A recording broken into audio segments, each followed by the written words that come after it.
வணக்கம். தமிழகத்திற்கு லட்சக்கணக்கான கோடி முதலீடு ஈர்ப்பதற்காக தமிழக முதல்வர் ஸ்டாலின் அமெரிக்க பயணம். பல முன்னணி நிறுவனங்களுடன் புரிந்துணர்வு ஒப்பந்தம் செய்துள்ளார். செயல்பாட்டுக்கு வரும்போது தமிழகம் தொழில்துறையில் உச்சநிலையை அடையும். எப்படி உச்சநிலை அடையும்? தூத்துக்குடி எம்பி கனிமொழி சொல்லியிருக்கிறார். ஆகஸ்ட் 29 6 நிறுவனங்களுடன் ஒப்பந்தம். ரூபாய் 900 கோடி முதலீடு, 4100 பேருக்கு வேலைவாய்ப்பு. ஆகஸ்ட் 31 ஓமியம் நிறுவனம் ஒப்பந்தம். ரூபாய் 400 கோடி முதலீடு, 500 வேலைவாய்ப்பு.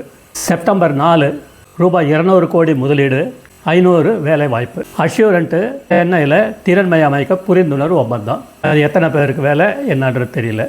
முதல்வர் வர்றதுக்கு இன்னும் ஒரு 5-6 நாள் தான் இருக்கும். கனிமொழி சொன்ன மாதிரி பல லட்சம் கோடி ரூபாய் முதலீடு வருமா அப்படின்றத பொறுத்திருந்து பார்ப்போம்.